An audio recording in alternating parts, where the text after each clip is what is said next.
Assalamualaikum warahmatullahi wabarakatuh. Alhamdulillahirabbil alamin.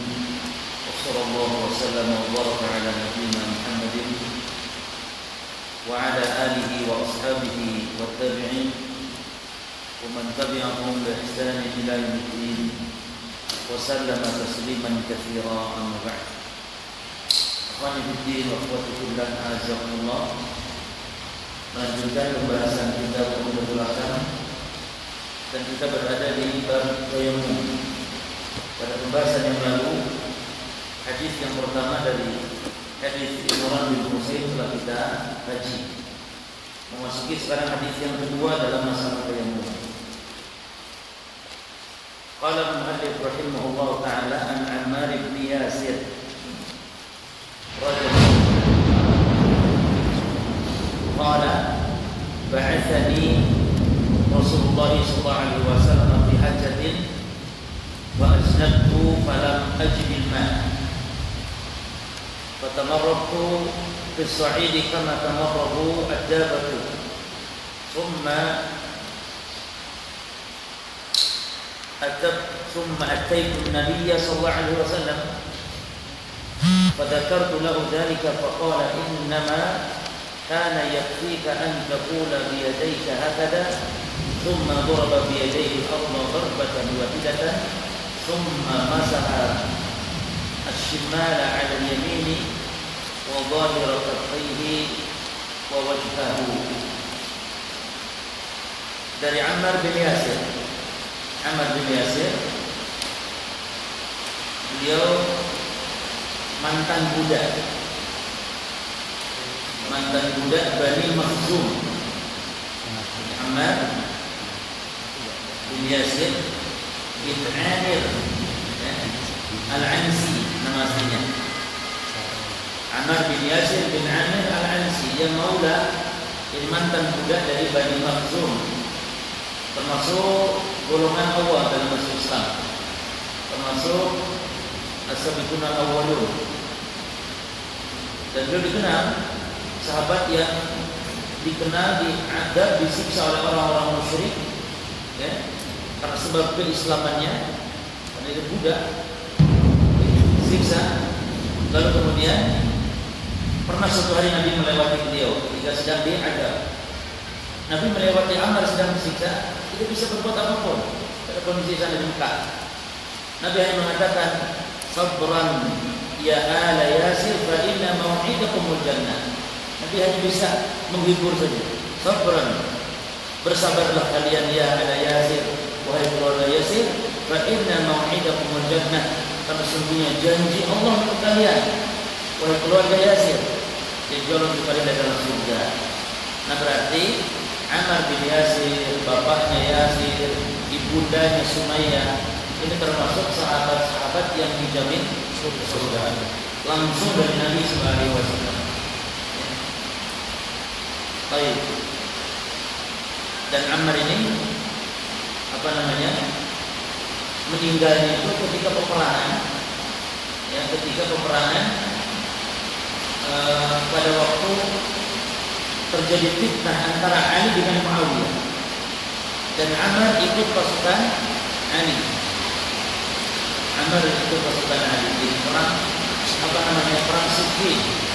Kalau Ali dengan diistilahkan, ya, walaupun bukan perang sebenarnya, dengan Aisyah, ya, kesalahpahaman saja, itu namanya Jamal, karena Aisyah naik muka. Jadi ada perang Jamal, ada perang Siffin. Yang maksud Siffin ini Ali dengan pihak Muawiyah bin Abi Sufyan.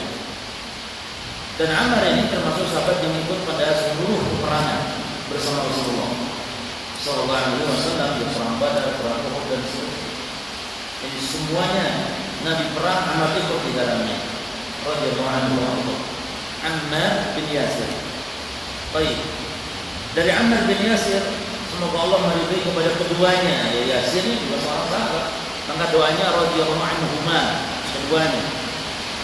Kalau dia berkata, ba'atsani Rasulullah sallallahu alaihi wasallam, Rasul mengutus saya, kata Ammar, fi hajatin, pada suatu keperluan, fi hajatin, yakni keperluan maknanya, yang maknanya di sini adalah sebuah ekspedisi peperangan.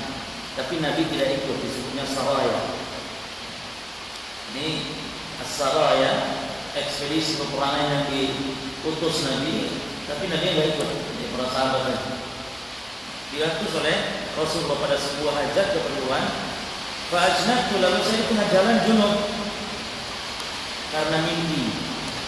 Ya, junub. Falam ajidil ma'a, lalu tidak mendapati air. Orang junub tidak mendapati air, maka itu bukan tidak mandi.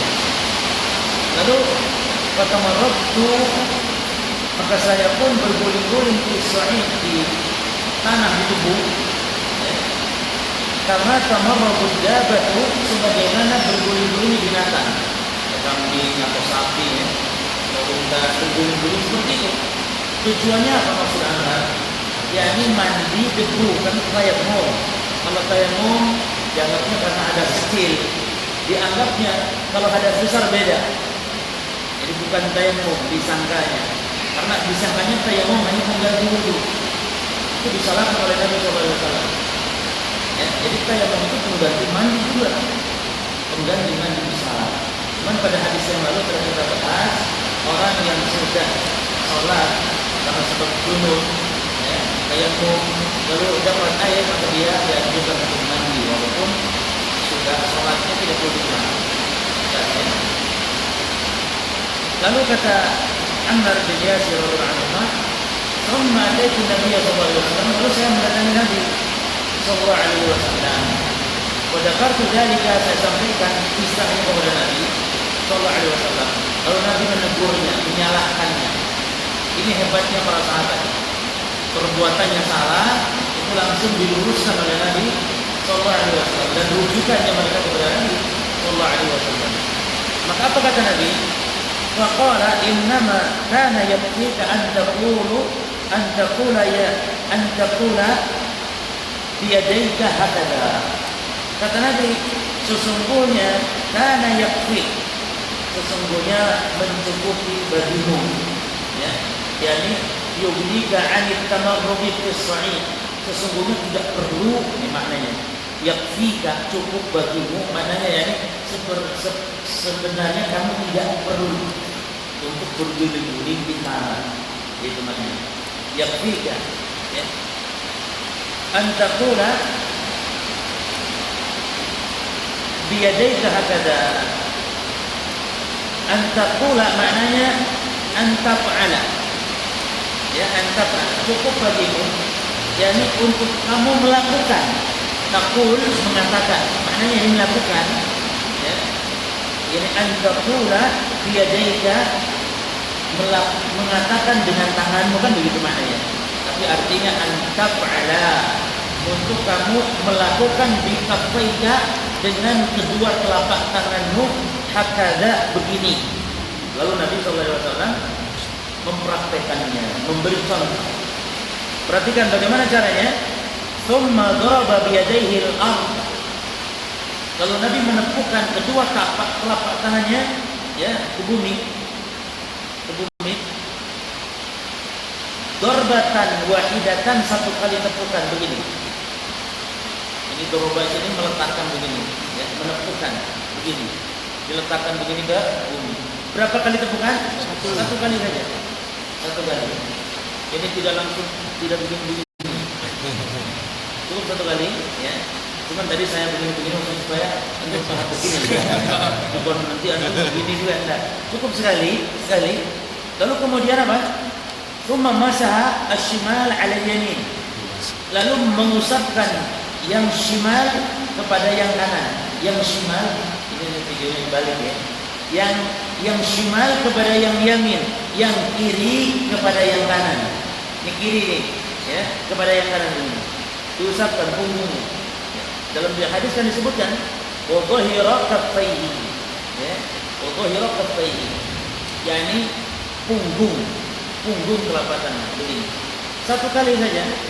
Terus nanti kebalik, kanan ke kiri, ya, lalu begini. Setelah itu wa wajhahu, lalu mengusap wajahnya begini. Tidak lagi mengambil debu teman. Jadi satu kali ini untuk dua anggota tangan dan wajah sekaligus. Jadi langsung begini. Ya. Nah, wajah itu batasannya begini dari sini sampai dagu saja. Maka ini nih yang begini, mohon maaf, ini bukan wajah. Ini bukan termasuk wajah. Ini tidak pula untuk dicuci begini wudhu. Wudhu itu ya wudhu saja sampai dagu ini wajah. Ini tidak perlu dicuci sampai usap-usap enggak. Maka wanita yang sholatnya nampak wajahnya boleh, tapi kalau nampak ini bukan wajah, maka wanita harus menutup ini. Apa yang namanya? Dagu di bawah dagu ya. Ini bukan wajah. Maka wanita harus menutup ini. Karena dia bukan wajah. Kalau wajah boleh buat kita. Adapun lebarnya nih dari telinga sampai telinga lagi. Ini dia. Jadi usap begini. Termasuk dalam hal tayamum. Itu batasan wajah atas dan sampingnya. Baik. Hadis ini menunjukkan tentang apa? Tata cara tayamum. Ya. Bagaimana tayamum karena sebab junub. Tata cara tayamum karena sebab junub. Kaifiyatu tayamum anil janabah atau minal janabah. Ya. Dan cara tayamum ada dua yang nanti akan kita bahas. Ada yang tangan dulu seperti hadis Ammar bin Yasir, ada yang wajah dulu. Gamblangnya ini, kalau wajah dulu setelah ditepukan ke tanah telapak tangan kita, sebelumnya kalau ke wajah dulu sebelumnya begini kan, tepukan satu kali, tepuk satu kali, kemudian wajah dulu, ya, ini. Setelah itu baru langsung ke kanan, yang kiri ke kanan, yang telapak kanan ke kiri. Demikian. Kalau wajah dulu, kalau tangan dulu langsung tanpa ditepukan, jadi langsung begini. Bagaimana tadi? Hadis Ammar bin Yasir. Ya. Selesai, jadi sangat praktis sekali. Jadi Ammar disalahkan oleh Nabi Sallallahu Alaihi Wasallam ketika dia berguling-guling di tanah. Baik. Kita ambil beberapa faedah dari hadis ini. Yang pertama, seorang kalau junub dan tidak mendapatkan air atau tidak boleh menggunakan air, maka dia disyariatkan tayamum. Ketika junub ya, disyariatkan tayamum. Dan ini madhab mayoritas ulama termasuk imam madhab yang empat: Hambali, Syafi'i, Maliki, Hanafi. Ya, berdasarkan hadis Ammar bin Yasir. Ini orang yang junub disyariatkan tayamum ketika tidak mendapatkan air. Adapun sebagian ulama, perhatikan tadi yang berpendapat disyariatkan junub ya, tayamum madhab yang empat, jumhur mayoritas ulama. Adapun sebagian ulama berpendapat bahwa tidak boleh tayamum kalau junub. Tidak boleh. Ya. Tetapi bagaimana caranya? An yajlis, untuk dia menunggu ila an yajidal ma', sampai dia mendapatkan air. Ya. Sebagian ulama ada yang berpendapat demikian. Tapi pendapat ini jelas apa? Dhaif. Ini hadisnya Ammar bin Yasir, hadis Bukhari Muslim, hadis sahih. Jadi kaul yang mengatakan tidak boleh tayamum tapi harus menunggu sampai dapat air, yang menunggu, jangan langsung sholat dulu, tunggu sampai dapat air. Kalau tidak dapat air baru tayamum, ini lemah pendapat. Tapi ketika datang waktu sholat segera dia tayamum, kemudian dia sholat. Baik, ikhtilaf para ulama tadi dipukulkan ke apa? Dalam memukulkan tangannya, satu kali pukulan, jadi satu kali pukulan ke bumi untuk dua anggota badan kita, tangan dan wajah. Nah ini ada khilaf dalam masalah itu. Ada khilaf para ulama tentang berapa kali menepukkan tangan ke tanah. Berapa kali menepukkan tangan ke tanah. Ada dua pendapat ini. Ada dua pendapat. Al-qaulul awal anna tayammum darbatun wahidah. satu kali tepukan saja, sebagaimana hadis siapa tadi? Ammar bin Yasir. Maka antum hafalkan ini hadis siapa? Itu rawi sahabat minimal untuk hafal. Seperti mandi junub, hadis Aisyah dan hadis Maimunah. Ya, seperti itu. Hadis tentang tayammum, hadis tentang buang air kecil tuh, yang menghadap kiblat enggak boleh. Hadis Abu Ayyub Al-Ansari mengatakan tidak boleh. Hadis yang mengatakan Nabi menghadap ke arah Baitul Maqdis membelakangi kiblat, hadis siapa? Ibnu Umar. Hafalkan hadis seperti itu. Riwayat-riwayat seperti itu. Kita kenal ya rawi-rawi. Seperti sekarang hadis Ammar bin Yasir. Jadi tepukan satu kali tepuk untuk tangan plus wajah. Ini hadis siapa dalilnya? Hadis Ammar bin Yasir. Ingat tadi kata antum ketika berguling-guling, itu sudah untuk mengingat menghafal hadis. Hadis Ammar berguling-guling. Tayammum satu kali tepukan, ya, dan didahulukan tangan dulu, ya kan? Hadis Ammar bin Yasir tangan terlebih dahulu. Jadi ini mazhabnya Ahmad bin Hanbal yang satu kali tepukan. Dan Imam Al-Khattabi mengatakan ini juga mazhabnya para ulama ahli hadis. Katakan ini mazhab para ulama ahli hadis, harus antum bayangkan seperti Bukhari, Muslim, Abu Dawud. Ini ulama ahli hadis. Jadi para ulama ahli hadis berpendapat seperti hadisnya Ammar bin Yasir. Jelas ya? Baik. Pendapat yang kedua, al-qaul tsani anna tayammum darbatani. Bahwa tayammum itu cara menepukkan tangan ke tanah itu dua kali, ya. Darbatun lil wajh wa darbatun lil yadaini. Satu kali tepukan untuk wajah, satu kali tepukan lagi, jadi nepuk lagi untuk tangan. Jadi kalau mazhab yang kedua, ini mazhab Syafi'i. Ini mazhab Syafi'i. Kalau dalam mazhab Syafi'i tayammumnya begini, ya. Tepuk satu kali untuk wajah. Boleh begini dulu untuk wajah ini. Ya. Nepuk lagi. Nah, yang kedua untuk tangan. Tangan ini pergelangan semua ya. Ada orang yang tayammum begini ya. Ini kayak gosok air. Tidak, satu kali. Yang namanya mengusap itu kaidah ya, selalu kita sampaikan. Yang namanya mengusap itu adalah rukhsah dari Allah, keringan. Maka tidak layak. Kalau yang bagi tikrar, tidak layak dilakukan berulang-ulang. Rukhsah. Makan babi kalau kekurangan ketika di hutan belantara barangkali dan tidak ada makanan lain kecuali babi, misalnya boleh makan babi, tapi jangan berulang-ulang sekali saja dan jangan sampai kenyang.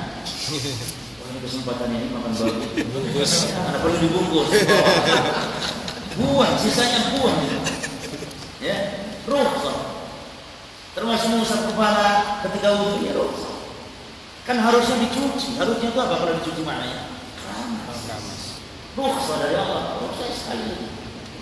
Balikin begini, kemudian masukkan jempol, kemudian yang belakang bisa. Baik. Mana dasarnya Al-Imam Syafi'i? Yani dua kali pukulan, dua kali tepukan tangan ke ke bumi. Ada hadis yang dijadikan dasar oleh Imam Syafi'i, tapi hadisnya dhaif. Jadi hadisnya ada memang, tapi dhaif. Hadis yang diriwayatkan oleh Imam Daraqutni rahimahullah dalam kitab Sunan Daraqutni. Ini hadis dari Ibnu Umar. Ya. Dalam hadis riwayat Imam Daraqutni ini yang dijadikan dasar oleh mazhab Syafi'i, hadis dari Ibnu Umar katakan at-tayammum darbatani. Rasulullah bersabda, tayammum itu dua kali pukulan, darbatun lil wajh wa darbatun lil yadaini ila al-mirfaqain. Yang satu untuk wajah, yang satu lagi untuk kedua tangan sampai sikut. Maka dalam mazhab Syafi'i sampai sikut. Begitu, sampai sikut. Kunci apa mengusap. Warajih di hadhihi al-mas'alah al-qaul Allah. Yang rajih dalam masalah ini adalah jelas Bukhari Muslim hadis sahih. Yang rajih al-qaul awal, pendapat yang pertama.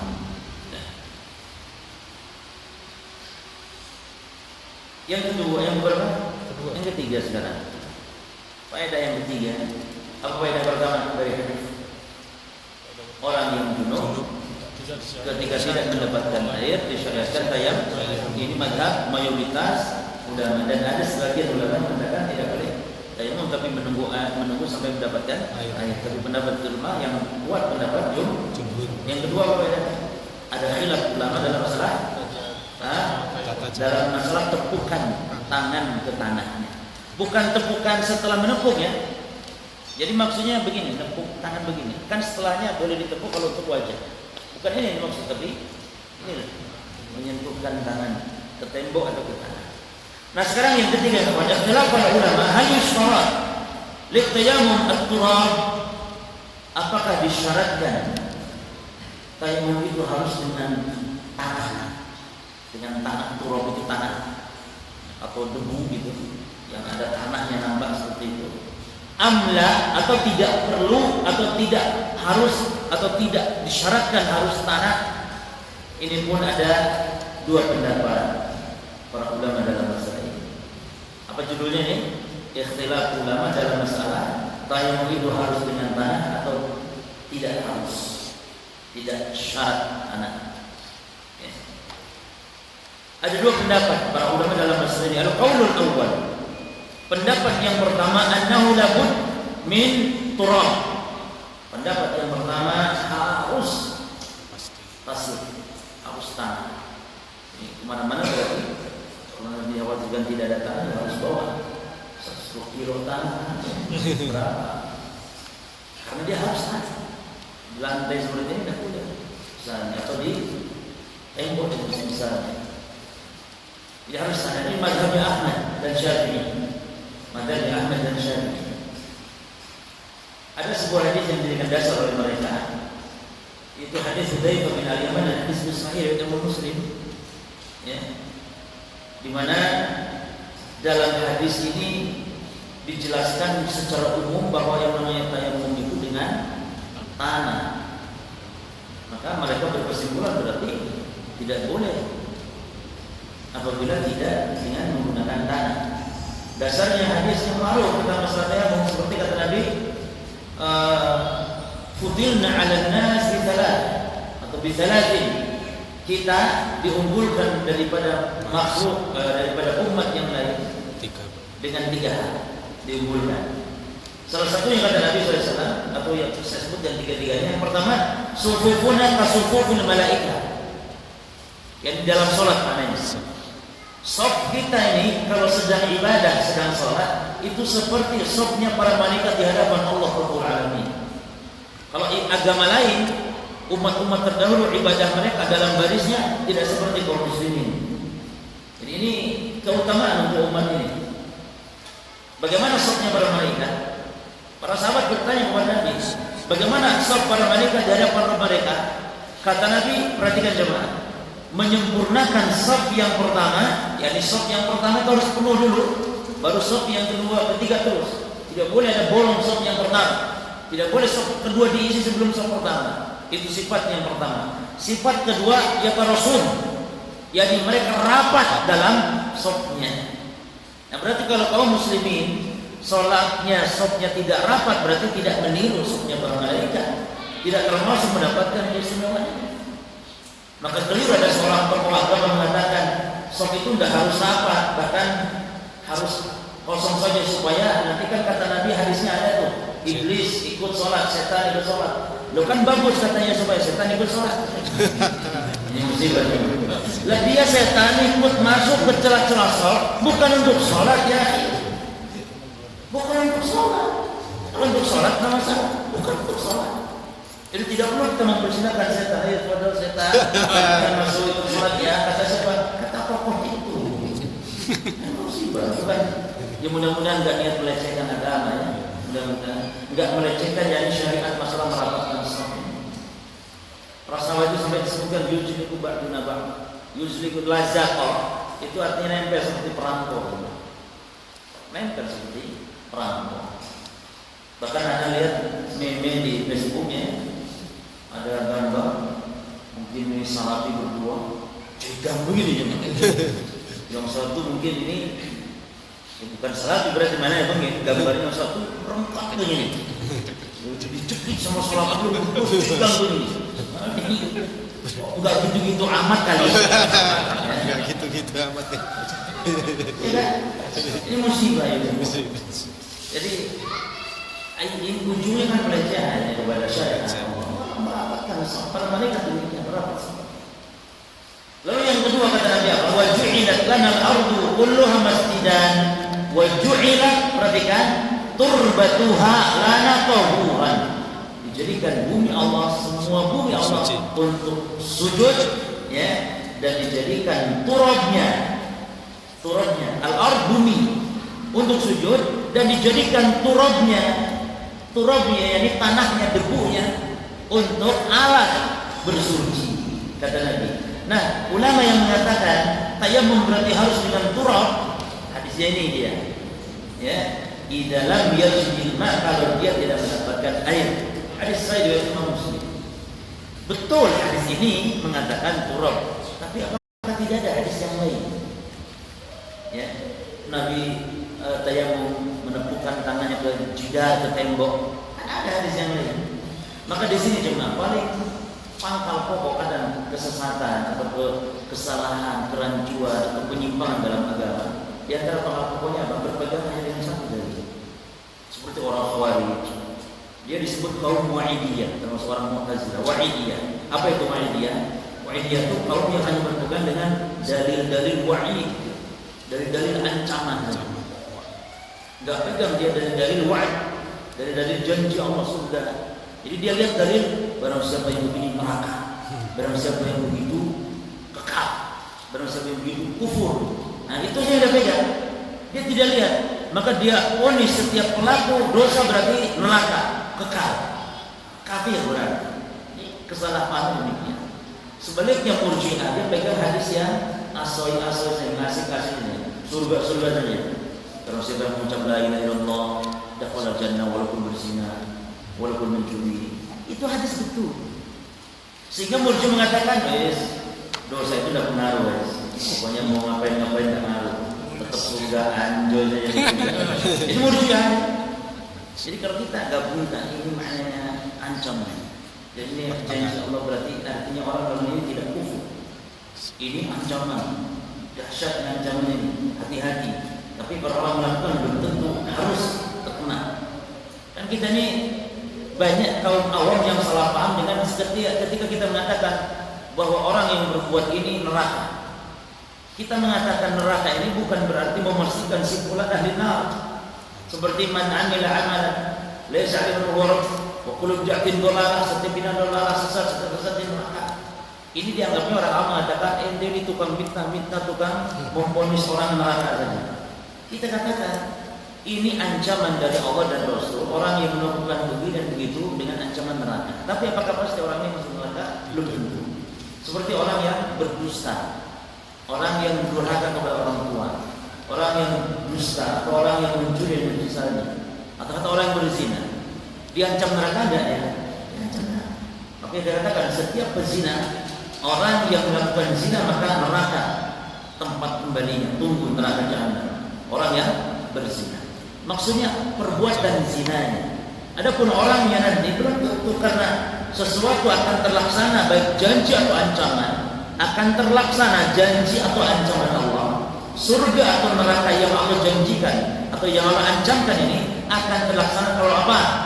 Kalau terpenuhi syarat-syaratnya, kalau tidak ada penghalangnya. Jelas. Allah janjikan orang kalau sholat masuk surga ya. Apakah setiap yang sholat pasti surga? Kalau terpenuhi syarat-syaratnya baru masuk surga. Kalau tidak akan masuk surga. Cuma hanya dijanjikan oleh Allah. Demikian pula neraka. Sementara syarat, ya, seseorang kalau diancam neraka akan masuk neraka, syaratnya ya kalau melakukannya karena sebab sengaja. Kalau orang melakukan karena tidak sengaja masuk neraka tidak. Misalnya orang tidak sholat diancam neraka tidak. Neraka sakor. Orang yang tidak sholat neraka sakor. Ini akan masuk ke neraka sakor kalau tidak sholatnya sengaja. Kalau orang nggak sholat karena lupa misalnya, orang nggak sholat karena lupa, blank dulu tidak sholat, masuk neraka safar enggak? Ya karena dia terhalangi untuk masuk neraka safar karena sholat lupa. Hal yang demikian tentang masalah ancaman-ancaman Allah Subhanahu Wa Taala. Baik ya, ini satu dalil yang dijadikan oleh pendapat Imam Syafi'i dan Imam Ahmad yang mengatakan tayammum harus dengan turab, kalau tidak dengan turab tidak sah. Al-qaul tsani annahu la yushtara at-turab bal yatayammam bi kulli ajza'il ardh. Pendapat yang kedua, tayammum itu tidak harus dengan tanah atau benda. Yang penting tayammumlah dengan apa saja dari permukaan bumi, bagian bumi ini. Batu boleh, tayammum ditepukan ke tembok juga tidak boleh. Tidak harus bawa pasir ya, tidak harus bawa debu. Dasarnya apa? Pendapat yang kedua ini ya, seperti tembok atau batu, kan batu bukan tanah, betul tidak? Batu tidak, ada apa? Bukan tanah, batu tembok boleh kerja permukaan bumi. Dasarnya yang pertama surah An-Nisa ayat 4 Allah mengatakan fatayammamu sa'idan thayyiban. Sa'id di dalam Quran Allah perintahkan tayammum itu dengan sa'id, bukan dengan tanah. Dengan tanah itu dalam hadis ya. Tapi dalam Quran maknanya Allah memerintahkan dengan sa'id, dan sa'id itu adalah termasuk ya tanah. Karena sa'id artinya apa? Sa'id itu artinya kullu ma 'ala wajhil ardh min turabin aw ramin. Setiap apa saja yang ada di permukaan bumi, baik romal, papasiran, bebatuan ataupun tanah, debu dan semisalnya ya. Bahkan Nabi SAW melakukan tayammum itu ke tembok alal jidar. Disebutkan dalam hadis Bukhari Muslim dari sahabat Al-Ja'am bin Al-Harith. Dia disebutkan Nabi SAW tayammum hatta aqbala 'ala al-jidar famasaha wajhahu thumma radda 'alaihi as-salam. Yani Nabi SAW beliau tayammum menuju ke arah tembok, kemudian mengusap wajahnya dari tembok tersebut, kemudian beliau menjawab salam. Ini tadi beliau sedang buang air ya. Lalu apa namanya? Ada sahabat yang mengucapkan salam.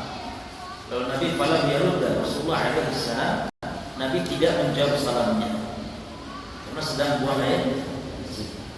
Di sini menunjukkan jemaah, kalau sudah buang air, baik buang air kecil atau buang air besar, tidak boleh ngomong.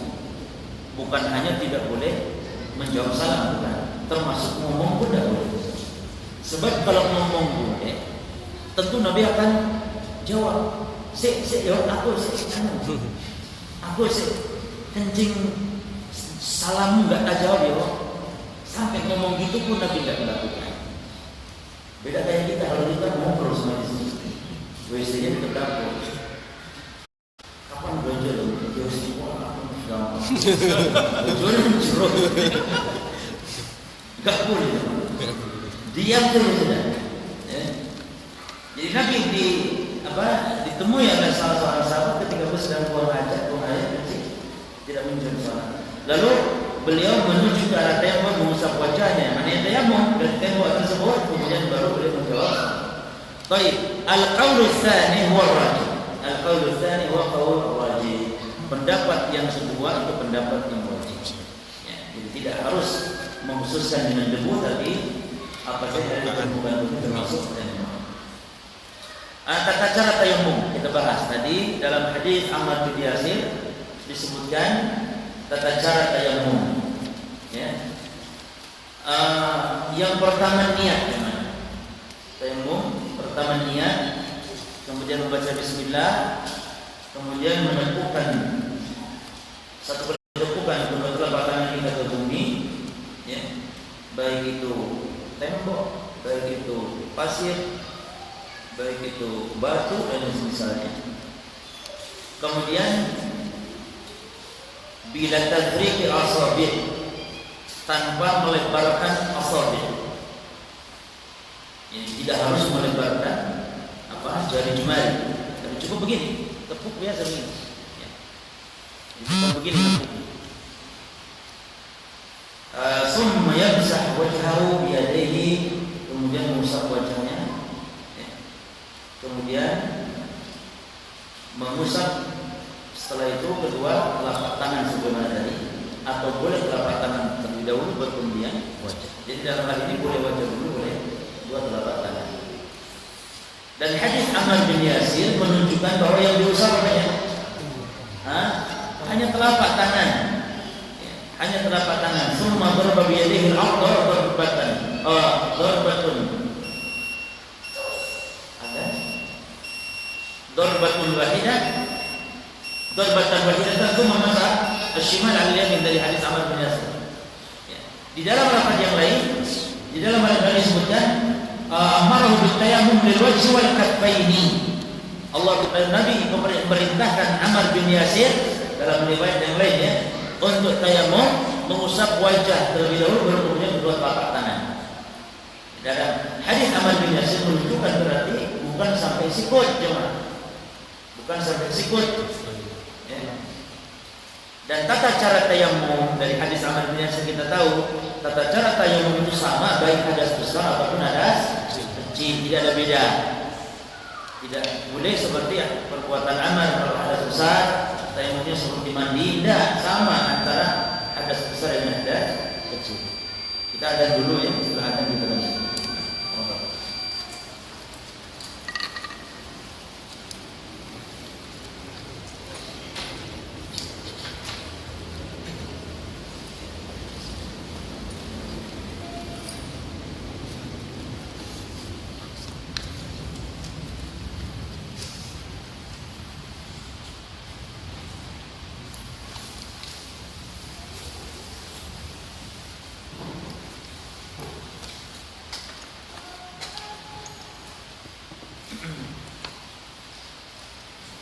Allahu Akbar, Allahu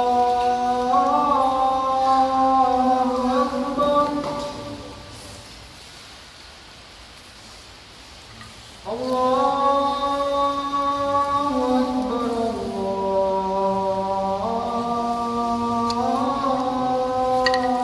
Akbar. Asyhadu an la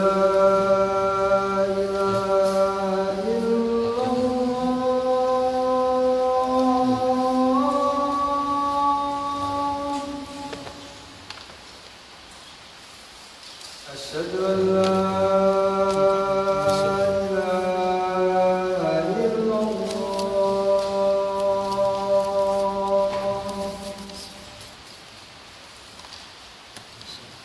أشهد أن محمدا رسول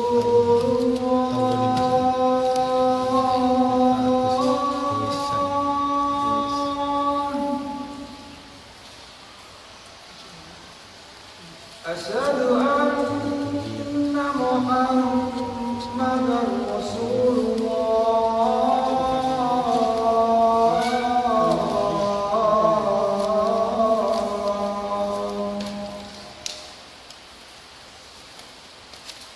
حي على الصلاة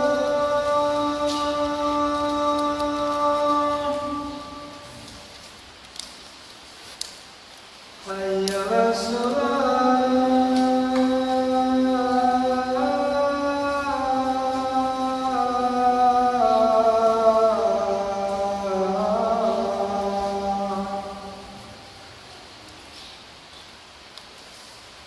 حي على الفلاح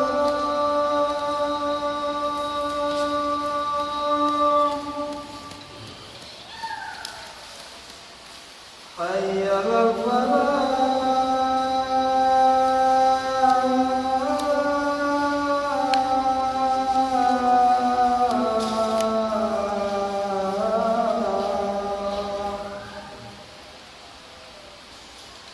الله أكبر الله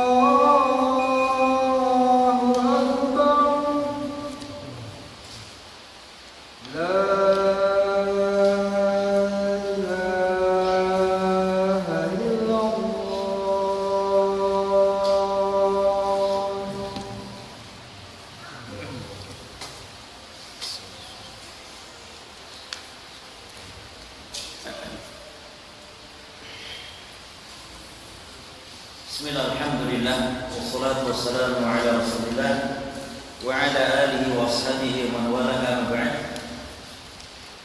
Ikhwani fi wa akhwati fillah, azakumullah. Ada sebuah pernyataan dari Syekh Al-Utsaimin rahimahullah taala terkait hadis Ammar bin Yasir tentang masalah mendahulukan mengusap tangan sebelum wajah.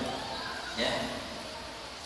Dalam masalah ini, walaupun boleh dua-duanya, wajah dulu atau tangan dulu, tetapi tentu yang kalau mau kita katakan lebih utama ya sesuai dengan apa yang termaktub dalam Quran. Ya, ini menurut Syekh Utsaimin.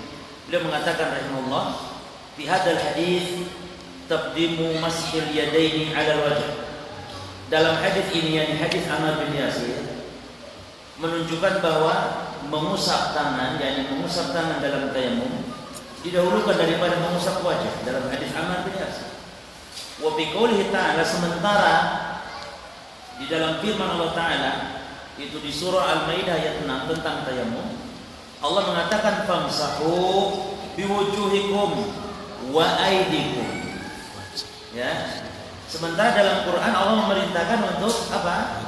Mengusap wajah. Famsahu biwujuhikum wa aydikum minhu. Maka usaplah wajah-wajah kalian, jadi dengan debu tersebut dan tangan darinya. Maka kata Syekh Utsaimin, taqdimu mashil wajhi ala mashil yadain. Dalam ayat ini Allah mendahulukan mengusap mengusap wajah sebelum mengusap kedua punggung telapak tangan. Maka fayataqaddam mashul wajhi ala mashil yadaini li'annahu dhahirul Qur'an. Maka lebih afdal untuk mendahulukan wajah dalam mengusap ketika tayamum sebelum mengusap kedua tangan, karena dia zahirnya ayat Quran, zahirnya ayat Quran. Wal muwafiq ya litartibi fil wudu, dan itu sesuai juga dengan urutan dalam wudu. Itu tidak, kalau wudu kita mengusap apa dulu? Membasuh apa dulu sebelum tangan? Wajah dulu baru tangan. Jadi kata Syekh, zahirnya ayat tayamum memang wajah dulu. Yang kedua juga sesuai dengan urutan dalam berwudu. Namun kata Syekh, kan hadis ini sahih. Hadis Ammar bin Yasir sahih. Apakah kita mau katakan hadis bertentangan dengan Quran? Ya, apa? Ya, boleh. Maka diterapkan dua-duanya, digunakan dua-duanya. Yani mau wajah dulu, mau tangan dulu, silakan. Kenapa kata Syekh? Alasannya apa? Alasannya apa kata beliau? Dan dari Quran wal maqsud li tartib fil wudu haitsu yuqaddamu ghuslu al-wajhi ala ghusli yadayn ila al-marafiq. Karena membasuh dalam berwudu itu dahulukan wajah sebelum tangan sampai siku. Wa li anna aktsar riwayat, perhatikan juga kata beliau, wa li anna aktsar riwayat. Berarti ada 3 alasan. Alasan pertama apa? Afdal wajah dulu menurut Syekh Utsaimin rahimahullah. Alasan wajah dulu kenapa? Pertama, zahir ayat Quran memang wajah dulu. Yang kedua, apa? Sesuai juga ya dengan tata cara wudu yang dimana dalam Quran dianjurkan membasuh wajah baru tangan. Yang ketiga, wali anna aktsara riwayat di hadis Ammar, dan karena kebanyakan riwayat-riwayat, karena bukan riwayat yang satu ini, Ammar bin Yasir menceritakan ini. Kebanyakan riwayat di hadis Ammar ya. Dalam hadis Ammar ini, tentang hadis Ammar ini, taqdimul wajah, kata beliau, mendahulukan wajah. Yani dalam riwayat Ammar ini, seperti tadi saya katakan, yang diriwayatkan Muslim lain dengan yang diriwayatkan Bukhari, tapi kasusnya sama. Ya, nah dalam hal ini bisa jadi maknanya memang dua-duanya boleh gitu. Tapi yang paling banyak periwayatannya adalah tentang mendahulukan apa dulu? Wajah dulu, mendahulukan wajah dulu. Maka kata Syekh, wa hadza, akan tetapi masalah ini la yu'aridu ar-riwayat. Tidak bertentangan riwayat itu satu sama lain. Tidak bertentangan Quran dengan hadis, jadi bitaqdimil yadaini, dengan mendahulukan tangan dalam riwayat hadis yang kita bahas ini.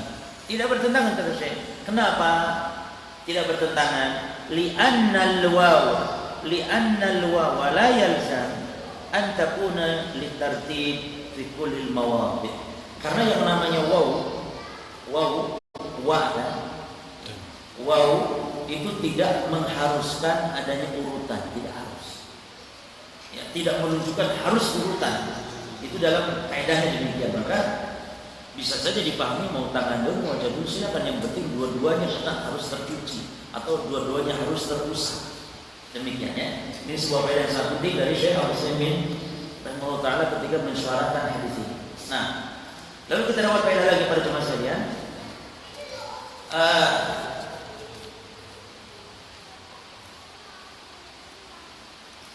Annal mujtahid, Ahmad bin Nasir kan keliru tidak? Dia keliru kan, berguling-guling di keliru. Tapi dia ijtihadnya salah. Maka orang yang ijtihadnya salah, idza akhta'a fi mahal al-ijtihad lam tajib alaihi al-i'adah. Orang yang berijtihad dan ijtihadnya salah dalam ijtihadnya, dalam ibadah, maka tidak perlu untuk mengulang. Kan Nabi tidak perintahkan Ahmad bin Nasir untuk mengulangnya. Sudah, itu sudah salah. Demikian dari hadis yang disampaikan oleh Ahmad bin Nasir. Lalu ada faedah dalam hal ini, faedah berikutnya, pembatal tayamum. Ini tayamum itu batal kapan? Ya, yang pertama, nawaqidul wudu. Pembatal tayamum adalah pembatal wudu. Yang kalau buang air kecil, buang air besar, ya, sebagaimana pembatal wudu pada pembahasan yang telah kita bahas, pembatal wudu. Yang kedua, pembatal tayamum adalah wujudul ma'. Walau fi asna'i shalah, pada pembahasan yang lalu telah kita bahas. Mendapatkan air walaupun dapat air di tengah-tengah sholat. Kita rujukan pendapat itu. Ya. Kalau sudah sholat bagaimana? Yang roji pendapat dapat air setelah sholat, tidak perlu mengulang. Ya. Setelah sholat perlu dapat air.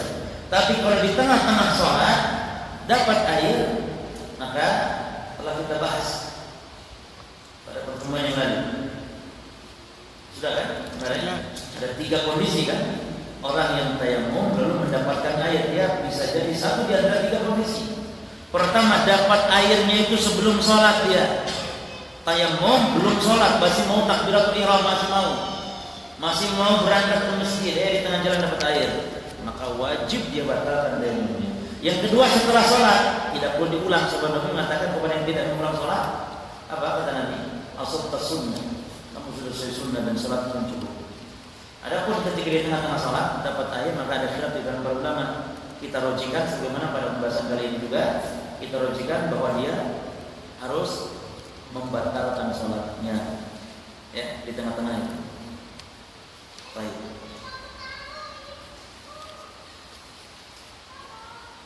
Dasarnya adalah bahwa tayamum itu batal ketika ada air. Hadis Nabi sallallahu alaihi wasallam, as-sa'idut thayyib wudhu'ul muslim. Walau ila ashri sinin. Debu yang suci itu adalah wudhunya umat Islam walaupun 10 tahun, ya, walaupun 10 tahun. Jadi ketika tidak ada air, wudhunya orang Islam kalau tidak ada air apa? Debu gantinya. Walaupun 10 tahun tidak ada air, 10 tahun terus. Ketika ada air, faidah wajah karena, tapi ketika mendapatkan air maka harus dibasuh. Artinya kalau sudah dapat air maka harus dia menggunakan air tersebut. Ini batal tayamum. Yang ketiga, pembatal tayamum adalah zawalul marad liman tayammama limarad. Sembuhnya penyakit kalau sebab tayamumnya karena sakit penyakit tersebut. Jangan dia sudah sembuh sih terus saja tayamum, keenakan. Sudah sembuh padahal dia tayamum gara-garanya sama dokter nggak boleh kena air. Kalau kena air nanti akan mati, misalnya. Atau tidak mati pun dia punya tambah parah, tidak sembuh lama, sembuh tapi membuat lama sembuhnya. Boleh tayamum. Ya. Nah kalau sudah sembuh jangan tayamum terus. Keenakan seperti tadi daging babi, bakar bungkus. Kalau sudah ya sekedar untuk tidak binasa saja, dan itu makan sekedar jangan sampai kenyang ya. Jangan sampai mumpung ini. Mumpung halal nih daging gitu kan, mumpung halal. Subhanallah, walaupun halal saya tidak tahu ya, walaupun halal. Kalau daging babi itu cuma subhanallah binatang yang sangat jelek sekali. Ya. Walaupun halal kalau kita jelek ya jangan. Ada halal yang Nabi kan tidak suka, jijik. Tapi tidak halal loh. Dot ketika dihidangkan dot kepada Nabi SAW oleh oleh Maimunah. Di sana ada Khalid bin Walid, di sana ada Ibnu Abbas radhiyallahu anhu. Lalu dihidangkan dot. Lalu Nabi mau mengambil makanan hidangan tersebut, para istrinya mengatakan, kasih tahu Rasulullah katanya apa yang dihidangkan. Jadi barangkali tidak tahu. Apa kata Nabi? Ya Rasul dia dot. Nabi angkat lagi tangan aja. Para sahabat tanya loh, kenapa ya Rasul? Haram buat? Ya Rasul kenapa enggak jadi? Haram dia. Nabi bilang, tapi dia tidak ada di kampung saya. Wajidu afani dan saya jijik merasa melihatnya jijik. Katanya bisa jijik melihat kau. Iya kan? Seperti biawak yang bagaimana? Seperti biawak. Walaupun dia bukan biawak, boleh disamakan dengan biawak. Karena beda, sifatnya beda. Dia mirip saja. Dia binatang yang di padang pasir yang masuk lubang yang kecil. Kalau biawak kan makan segala macam. Kalau dia tidak makan, dia rumputan padang pasir. Tapi mirip biawak. Warna kuning ada warna.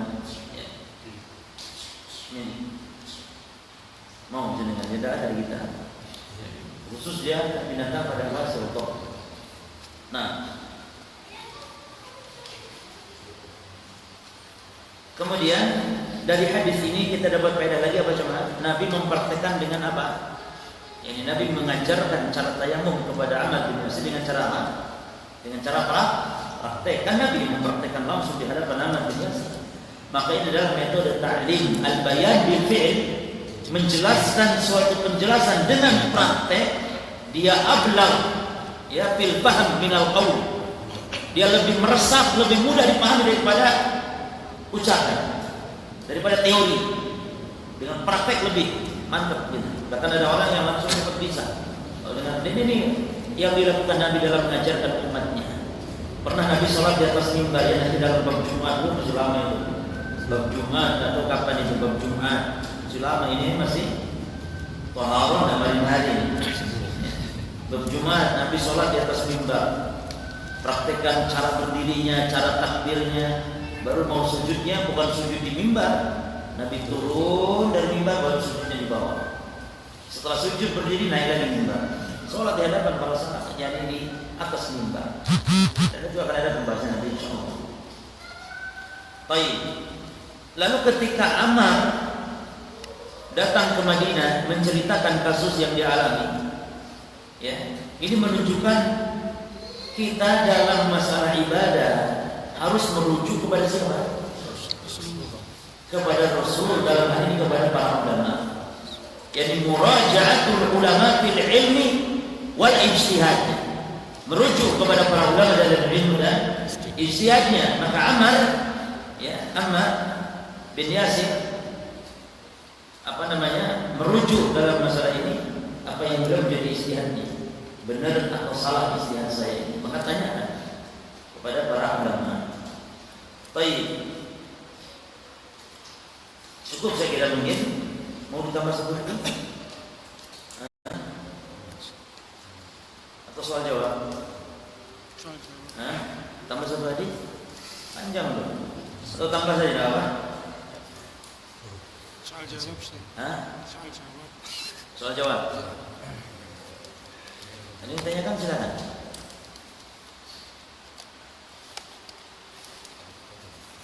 Atau tambah satu hadis boleh? Ya. An Jabir bin Abdullah radhiyallahu anhu anna Nabiy sallallahu alaihi wasallam qala u'titu khamsan lam yu'tahunna ahadun qabli. Dari Jabir bin Abdullah, semoga Allah meridai kepada keduanya, bahwasanya Nabi SAW bersabda, u'titu, aku diberi. Oleh siapa? Maknanya diberi oleh Allah. Khamsan, 5 perkara, lam yu'tahunna, yang 5 perkara ini tidak diberikan oleh Allah ahadun kepada siapapun qabli sebelumku, yakni dari kalangan para nabi. Nabi siapapun yang diberi oleh Allah 5 hal ini. Ya. Apa yang 5 hal ini dalam hadis? Dan ini bukan pembatasan jemaah ya. 5 hal ini bukan pembatasan hanya 5. Karena dalam hadis yang lain disebutkan 6. Dalam hadis tadi disebutkan berapa yang Anda bacakan hadisnya tadi?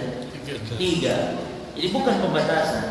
Lalu untuk apa Nabi membuat bilangan-bilangan seperti ini? Itu dalam rangka litakribil faham, untuk mendekatkan pemahaman saja, untuk mudah dihafal gitu. Dan ini bisa untuk praktekkan. Cara menghafalnya, poin-poin, faedah-faedah, buat bilangan, buat angka untuk mudah menghafal. Misalnya rukun sholat ada sekian, jadi supaya hafal ada sekian rukun sholat, hafalkan. Kalau kita mau belanja pun supaya mudah hafal, catat. Dan cara menghafalnya, belanja saya hari ini ke pasar ini 7 poin. Nah, 7, jadi antum ingat 7-nya dulu. 7 poin, apa yang 7 ini? Beli minyak goreng, beli telur, sayur kangkung, tempe sama ayam. 5 ya, kurang 2 ya wis terserah lah. Nasi beras sama kerupuk. Nah, itu doyanan saya maksudnya yang saya sebutkan tuh kesukaan saya semua. Kangkung, ikan asin, ya. Habis ini saya. Kan kali makan kita itu. Jadi jangan sediakan kambing saya tuh enggak. Ya. Baik. Nah ini mudah kalau dengan kita angka yang kita hafalkan jemaah. Maka Nabi sering sab'atun ijtanibu sab'an minal mubiqat. Jauhilah oleh kalian 7 perkara yang membinasakan. Apakah memang hanya 7 yang membinasakan? Banyak sekali. Tapi Nabi sebutkan itu supaya dalam rangka untuk menghafal, mudah dihafalkan. Ya. Baik, akan kita bahas nanti. Kita lihat dulu rawi Jabir bin Abdullah. Jabir bin Abdullah ini kalau tidak salah di hadis yang nomor 35 telah telah dibahas. Ini sahabat Jabir bin Abdullah radhiyallahu taala anhuma ya. Jabir sahabat, bapaknya juga sahabat. Jabir bin Abdullah. Dia adalah Jabir bin Abdullah bin Amr bin Haram al-Ansari. Berarti sahabat mana? Ansar. As-Sulami. Nah, Jabir ini para jemaah sekalian ikut peperangan bersama Rasul SAW, semua peperangannya kecuali perang Badar yang dia tidak ikuti dan perang Uhud. Ya, kecuali perang Badar dan perang Uhud. Kenapa dia tidak ikut? Dilarang oleh bapaknya. Bapaknya Abdullah bin Amr Al-Ansari radhiyallahu anhu. Dilarang oleh bapaknya. Kenapa? Dilarang bapaknya liyakuna inda akhawatihi. Karena supaya Jabir ini menjaga saudari-saudari perempuannya. Ini Jabir sudah ada punya ibu. Ketika datang panggilan perang, ini saudari-saudari perempuan gimana ya? Sudah kamu tidak usah ikut. Maka bapaknya yang ikut perang. Insya Allah bukan kamu yang berangkat nak, bapak sama mama ya. Enggak, kamu tidak pernah nama. Kita kan enggak. Kamu yang sudah tak turu ya bapak sama mama. Jabir enggak, dan ini menunjukkan pentingnya, perhatikan jemaah, wallahi, pentingnya menjaga adik-adik kita yang perempuan, bahkan sampai Jabir tidak ikut perang. Luar biasa. Dan makanya orang yang merawat adik perempuan, bapak yang mengurus dengan baik anak-anak perempuannya, ini kan jadi hijab dari api neraka. Ada keistimewaan. Maka bersyukur orang yang dikaruniai anak-anak perempuan dalam Islam. Kalau jahiliyah dahulu kan benci dengan anak perempuan. Ini luar biasa ya. Merawat, mengayomi, membiayai ya saudari-saudari yang kita yang perempuan yang masih sekolah, yang masih diantarkan, jangan sampai dia pulang sendirian malah. Ini subhanallah, kalau sekarang kebalik kaum muslim, ini sudah kebalik. Justru anak perempuannya pulang jam berapa terserah istilah. Bahkan kalau pun dibawa laki-laki dia ngomong hati-hati nak ya, jangan kok balik mana kok nanti gue muncul tahu. Baik, jadi penting sekali sampai Jabir meninggalkan peperangan. Walau masjid abuhu fi Uhud, ketika ayahnya Jabir meninggal dunia mendapatkan syahid di perang Uhud, nggak bisa lagi berarti Jabir. Jabir waktu itu masih bujangan jemaah. Makanya jaga adik-adiknya yang perempuan yang masih kecil. Maka mau nggak mau Jabir akhirnya kawin. Karena nggak ada lagi yang merawat. Siapa? adik-adiknya ini. Ya, maka Jabir menikahi wanita, ya, dan dia menikahinya sayyiban, menikahi janda. Nah, kenapa alasannya jemaah? Supaya bisa merawat. Na'am takunu inda akhawatihi, supaya bisa merawat, karena dia sudah pengalaman. Nah, falam yatakhalaf an ghazwati ba'daha, setelah itu baru Jabir tidak pernah lagi terluputkan dari ikut peperangan bersama Rasul sallallahu alaihi wasallam. Berarti hanya 2 peperangan yang diikuti Jabir karena sebab gara-gara merawat adik-adiknya. Setelah nikah tidak, akhirnya Jabir ikut peperangan bersama Rasul. Kana katsiral hadits an Rasulillah, dan Jabir termasuk di antara sahabat yang banyak meriwayatkan hadis. Di antaranya kan Abu Hurairah, Ibnu Umar, Abbas. Nah, termasuk Jabir, dan Jabir mencapai beliau dalam meriwayatkan hadis, ya, dari Rasul SAW, termasuk golongan sahabat yang banyak, ya, di antara sahabat-sahabat yang lain, termasuk yang banyak. Dan Jabir radhiyallahu anhu sahabat yang, perhatikan jemaah, sahabat yang punya majlis, punya halaqah ilmu di Masjid Nabawi. Di Masjid Nabawi, di masjidnya Rasul SAW, Jabir punya majlis, yakni Jabir mengajarkan ilmu agama di majlis tersebut. Ya, yulqi fiha al-hadits wal ilm, menyampaikan hadis, menyampaikan ilmu. Jadi Jabir termasuk di antara sahabat yang mengajar di Masjid Nabawi. Termasuk bersyukur di antara guru-guru kita, Ustaz Firanda dan Ustaz Abdullah Rai, yang mengajar di masjid, termasuk para masyhur-masyhur yang lain, termasuk kenikmatan dan juga bisa mengajar di masjidnya Rasul sallallahu alaihi wasallam. Meninggal dunia di Madinah pada tahun 74. Apa 74? 74 Hijriah. Semoga Allah merahmati, meridai kepada Jabir bin Abdullah Al-Ansari radhiyallahu anhu. Baik, itu sekilas tentang ruhi sahabat Jabir bin Abdullah. Kemudian Nabi mengatakan dalam hadis ini, "U'titu khamsan lam yu'tahunna ahadun minal anbiya qabli." Aku diberi oleh Allah 5 perkara yang tidak diberikan oleh kepada seorang pun dari nabi sebelumku. Apa yang pertama, jemaah?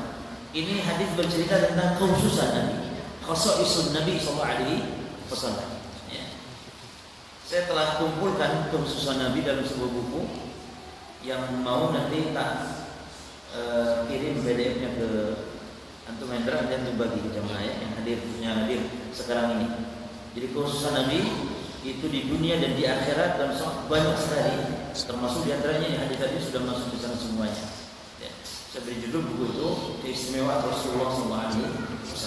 Nah, sudah ada bentuk PDF. Mau dicetak silahkan, mau cetak menjadikan buku fotokopi juga silahkan, bebas. Ya, tidak ada hak cipta, nggak ada, bebas. Hak ciptanya hanya milik Allah SWT. Baik. Ini khasais Nabi namanya, keistimewaan Nabi SAW. Baik.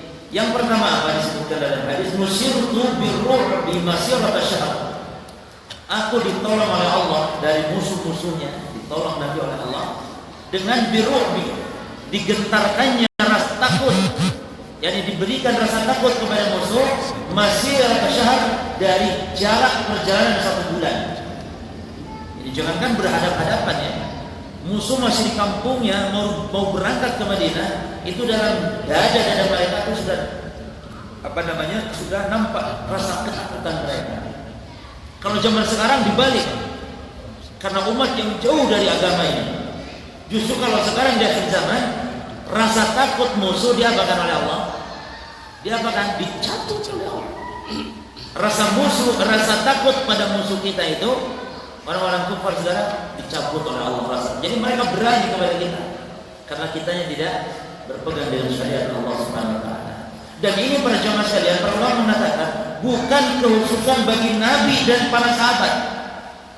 Hatta termasuk umatnya di akhir zaman sekarang pun, seandainya dia berpegang teguh sebagaimana sahabat berpegang teguh di atas sunnah Nabi SAW, tegak tauhidnya, tegak sunnahnya, Allah akan tanamkan rasa bentak kepada musuh-musuh Islam dalam jarak 1 bulan. Ini berlaku bagi seluruh umat Nabi Muhammad juga, bukan hanya bagi Nabi Muhammad.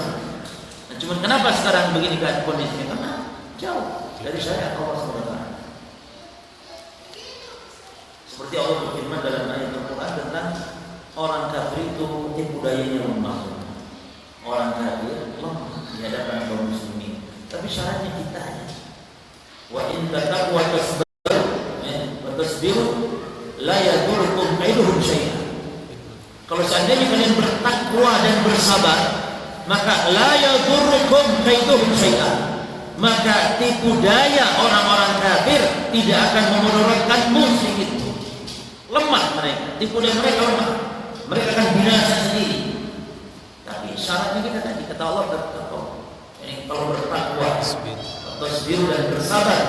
Sabarnya jangan melakukan hal yang diharamkan oleh Allah dalam melawan orang-orang kafir. Sabarnya. Orang kafir misalnya di demo, jangan. Orang kafir itu bukan dengan cara di demo, diperangi, dipenggal lehernya, bukan di demo ketawa dia. Bukan di demo, orang kafir itu dengan diperangi. Lah kalau perang belum mampu karena tidak punya senjata, ya jangan maksa. Kita kembali kepada majlis-majlis ilmu, ya, sebarkan ilmu, dakwahkan sunnah kepada kaum muslimin. Baik. Lalu yang kedua apa? Wa ju'ilat lil ardi masjidan wa tahuran. Yang kedua, dijadikannya apa? Bumi dan masjid sebagai tahur, alat bersuci. Ini pembahasan kita. Jadi hadis ini membahas tentang masalah keistimewaan Rasulullah SAW dan diantara keistimewaannya apa? At-tayammum. Jadi tayammum itu keistimewaan Nabi dan umat ini yang tidak dimiliki oleh umat-umat sebelumnya. Jadi umat sebelumnya kalau nggak ada air ya harus dengan air. Kalau umat Islam nggak ada air tayammum. Ini kekhususan bagi umat Islam. Ya. Baik. Lalu yang berapa ini? Kedua. Baik.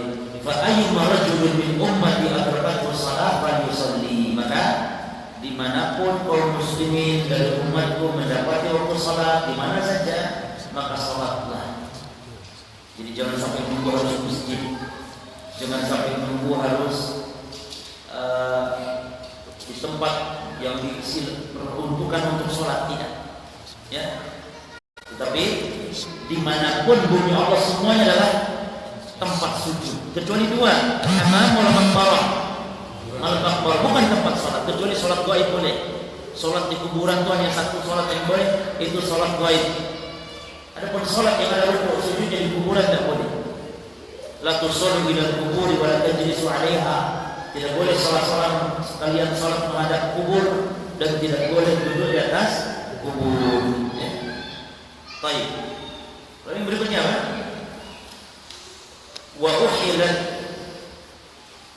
di al-ghanaim dan dihalalkan untuk al-ghanaim, yakni ghanimah harta rampasan perang. Yang mana rampasan harta perang ini pada umat-umat sebelum kita itu diharamkan. Di umat dahulu ada jihad, ada, dan ada juga rampasan perang ada, tapi tidak boleh untuk dimanfaatkan. Tapi wajib dikumpulkan di sebuah lapangan, tempat yang luas, nanti akan ada api yang menyambar, ya, lalu hanguslah binasa. Jadi kalau umat terdahulu harta rampasan perang itu dibinasakan. Tapi umat Islam ini diberikan keistimewaan boleh untuk dimanfaatkan, dimakan hartanya, dipergunakan hartanya. Nah. Lalu wa'utiku wasyafa'ah, diberi oleh Allah syafa'ah. Jadi syafaat yang khusus yang Nabi miliki, yang tidak dimiliki Nabi-Nabi yang lain. Karena kalau disebutkan syafaat ini juga dimiliki oleh Nabi yang lain, apalagi oleh umat-umat yang lain, berarti percuma Nabi menyebutkan di sini kekhususan beliau. Maka syafaat yang dimaksud syafaat yang khusus bagi Nabi saja. Dan syafaat Nabi itu hanya 4 yang khusus Nabi, yang Nabi lain tidak punya. Yang pertama, syafaat al-uzma, syafaatul uzma. Yang kedua, syafaat Nabi untuk paman beliau Abu Thalib agar diringankan siksanya di neraka jahanam. Yang ketiga, syafaat Nabi untuk membuka pintu surga. Ini syafaat Nabi yang khusus, ya, yang tidak dimiliki oleh nabi-nabi yang lain. Adapun syafaat-syafaat mengeluarkan dari neraka itu dimiliki oleh nabi-nabi yang lain dan juga oleh para malaikat dan juga dimiliki bahkan oleh umat Islam sendiri. Ada kaum mukminin yang nanti akan memberikan syafaat atas izin Allah mengeluarkan saudara yang ada di neraka jahanam dengan sebab syafaat seorang mukmin. Maka penting kita kenal dengan orang yang bertauhid, orang yang beriman, orang yang berpegang dengan sunnah Nabi Sallallahu Alaihi Wasallam. Tapi saya kira cukup, insyaallah nanti kita lanjutkan pada pertemuan yang akan datang. Masih di hadis ini ya, kita ambil beberapa faedah dari hadis. Kita baru menerjemahkan saja insyaallah. Tapi tadi hanya menyambung sisa waktu yang tersisa. Tapi mudah-mudahan tidak ada yang bertanya. Kalau tadi saya dapatkan mudah-mudahan tidak ada yang bertanya. Ya, tidak ada. Baik. Ini yang bisa saya sampaikan, mudah-mudahan bermanfaat. Subhanallah wa bihamdihi, asyhadu an la ilaha